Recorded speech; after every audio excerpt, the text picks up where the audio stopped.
Coucou tout le monde, on se retrouve aujourd'hui pour la création d'une carte avec ce magnifique ensemble de tampons de chez Paper Arty. J'ai complètement craqué pour ces petits monstres et vous allez voir comment on peut les rendre vraiment trop mignons. J'ai commencé par découper avec ma Cuttlebug et ce die rectangulaire avec la fausse couture, celui que j'utilise toujours, un morceau de Nina Solar White. Alors pourquoi ce papier? Tout simplement parce que je vais faire une mise en couleur au feutre à alcool et en plus je vais utiliser les Distress Oxide et vraiment elles donnent le meilleur d'elles-mêmes sur de très beaux papiers, sur des papiers de belle qualité. Je prends ma planche de tampons et j'ai choisi pour la réalisation d'aujourd'hui le plus grand des personnages. Voilà, et je vais utiliser ma carte en format portrait. Pour tamponner mon motif, je vais bien sûr utiliser ma presse de précision.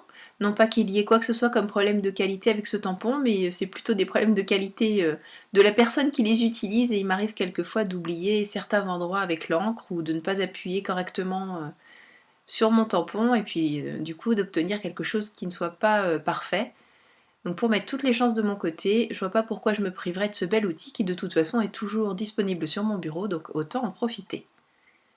Je tamponne bien sûr à la Memento puisque je vais utiliser mes feutres à alcool. Pour pouvoir faire mon fond sans abîmer ce que je viens de tamponner, je vais créer un masque avec le papier de masquage Inkedinkado. Comme d'habitude, je vous mets les liens sous la vidéo vers la boutique Tout en Colle et tous les produits que j'utilise pour cette réalisation. Je tamponne donc mon motif une seconde fois sur ce papier de masquage et je vais le découper au plus près du trait noir, enfin même en mordant bien sur le trait noir, de manière à ce que mon personnage soit parfaitement masqué et qu'on n'ait pas de traces blanches autour, comme ça peut arriver quelquefois quand on a un masque un petit peu décalé.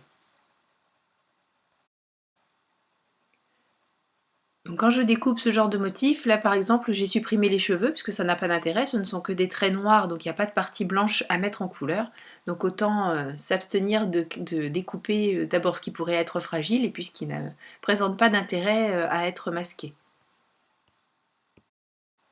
Je mets mon masque en place en faisant bien attention de recouvrir toutes les parties qui doivent rester blanches, pour le moment en tout cas. Et ensuite je vais pouvoir commencer à travailler mon fond avec les Distress Oxide.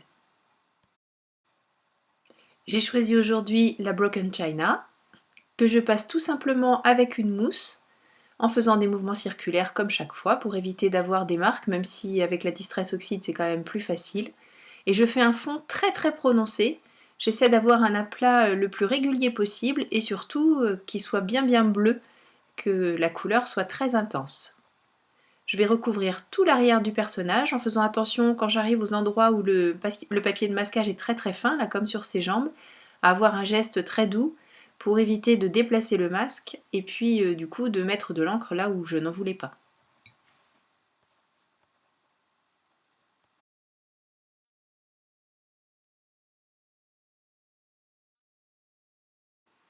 Une fois que mon aplat est réalisé, je vais pouvoir prendre un pochoir.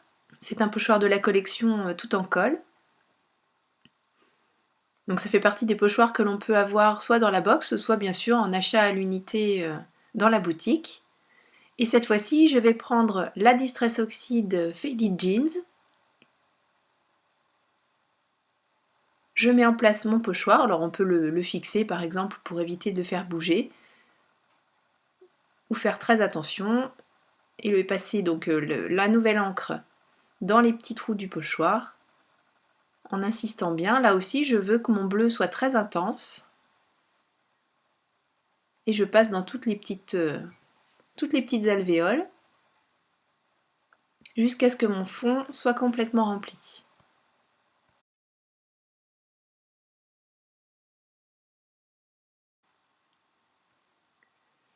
Je trouve que certains endroits manquent un petit peu de bleu foncé, donc je reprends le pochoir, toujours ma petite mousse, et je vais venir combler les trous là où je trouve qu'il manque un petit peu de couleur, pour continuer d'habiller le fond de ma carte. Pour rajouter un petit peu d'intérêt à ce fond, je reprends ma presse de précision, je positionne un tampon écriture à l'intérieur de cette presse et je déplace mon fond de carte de manière à pouvoir recouvrir complètement le fond de carte avec ce tampon écriture. Et je ne vais pas mettre d'encre, je vais utiliser tout simplement de l'eau. Alors vous me voyez vaporiser de l'eau et ensuite la passer avec le doigt. Bon, c'est pas forcément ce qu'il y a de plus pratique. Il y a un petit moment que j'ai réalisé cette carte. Alors, c'est dommage, j'aurais dû attendre avant de la faire. Enfin, en tout cas, maintenant je ferai comme ça. Mais j'ai vu que Nel Veachan utilise une éponge. Bah oui, hein, quand on se sert de ses neurones, c'est tout de suite mieux. Donc merci Nel pour cette astuce. La prochaine fois, c'est comme ça que je ferai. Et j'imagine que j'aurai en plus quelque chose de beaucoup plus homogène et donc quelque chose de plus régulier, parce que là il y a des endroits où il y avait un peu plus d'eau, donc ça a davantage mangé la couleur. Bon, le résultat est sympa, hein, mais si je voulais quelque chose de plus précis, c'est vraiment la technique de Nel que j'utiliserais. Pour fermer tout ça, réaliser une sorte de cadre, je reprends ma mousse avec l'encre Distress Oxide Faded Jeans, et je passe mon encre tout autour. J'aurais très bien pu aussi prendre la Faded Jeans en Distress normal, pardon, pour réaliser ce cadre, mais là, puisque j'avais mes mousses toujours sous la main, je me suis servi de celle qui était disponible. Bon, je trouvais qu'il n'y avait encore pas assez de choses, j'avais vraiment envie de m'amuser sur le fond avant de mettre en couleur le personnage. Donc ça c'est un tampon Prima que j'ai depuis très très longtemps qui représente des taches de peinture. Et j'ai pris la Distress Oxide Lucky Clover, c'est un très joli vert, et je viens tamponner de manière très aléatoire un petit peu partout sur le fond de ma carte pour mettre des taches de couleur d'une couleur différente et continuer à mettre de l'intérêt sur le fond de cette carte. Et puis comme je trouvais que ça n'était pas encore assez, j'ai sorti mon encre de Chine, un pinceau, ma petite boîte magique pour éviter de mettre des petites gouttes partout, et je vais réaliser des toutes petites gouttes d'encre de Chine donc noire sur le fond de ma carte, de manière à ajouter encore des petites choses, des petites aspérités pour animer le fond de cette carte. Alors maintenant c'est un de mes moments préférés, on va enlever le papier de masquage pour révéler le motif qui se trouve sous toutes les couches d'encre, et voilà, du coup on a un très joli motif tout autour du personnage. Je garde bien sûr le papier de masquage sur ma planche de tampon pour m'en servir une prochaine fois. Il n'y a plus qu'à mettre en couleur avec les feutres à alcool. J'utilise mes feutres Spectrum noirs. Sous la vidéo, je vous mettrai non seulement la liste du matériel, mais aussi les numéros que j'ai utilisés dans les feutres Spectrum noirs. Et je vais faire donc ma mise en couleur toute simple. Je vous laisse avec un petit peu de musique et je vous retrouve à la fin de cette mise en couleur.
D'une autre planche Paper Arty, je vais prendre un sentiment qui dit With Love, et puis un ensemble de petites fleurs pour habiller un petit peu le côté droit de mon personnage, puisque même si le fond est déjà très très habillé, je veux vraiment que ça reste un fond et pas que ça prenne toute l'ampleur de la carte, qu'on n'est plus Dieu que pour ça. Donc il faut vraiment que je mette quelque chose qui vienne attirer l'œil aussi sur le côté droit, pour que le fond reste à sa place de fond et ne prenne pas la vedette.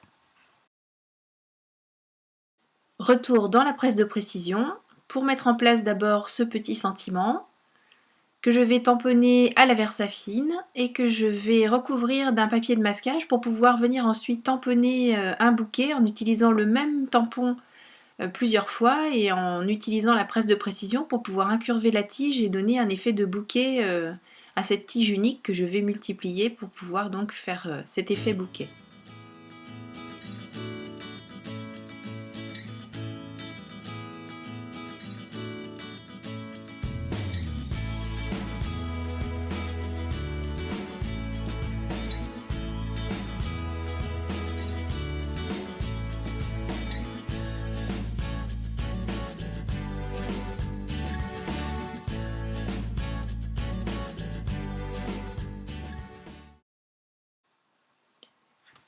Je finis de dessiner les tiges puisque mon tampon n'était pas forcément toujours assez long pour faire l'ensemble des tiges, donc tout simplement avec un petit crayon noir indélébile.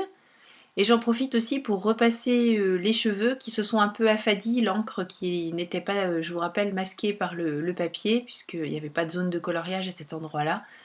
Donc la couleur s'est un peu affadie avec les Distress Oxide et je repasse tout simplement avec mon crayon noir pour redonner un petit peu de tonus à sa chevelure. Pour les fleurs, je reprends tout simplement un feutre à alcool et je viens toutes les colorer de la même manière. Alors la pâte dégradée, hein, vu la taille des fleurs, ce serait vraiment ridicule. Et pour le centre, j'utilise mon stylo gel blanc qui va me servir aussi à repasser les côtés des lettres de mon sentiment pour faire ressortir un petit peu tout ça, donner un peu de clarté et faire en sorte que ça soit un peu plus lisible.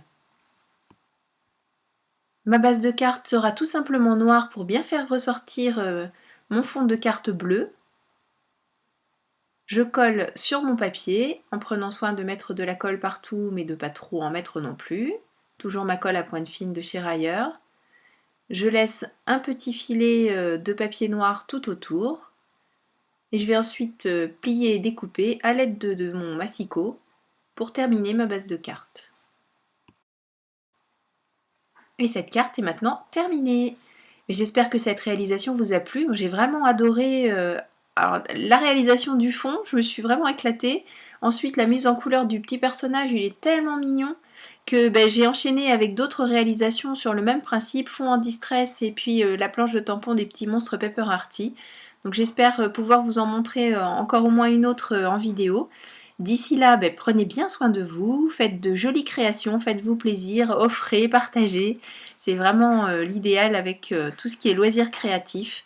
Et puis, je vous donne rendez-vous très bientôt pour une nouvelle vidéo création. Gros bisous, prenez soin de vous, bye bye.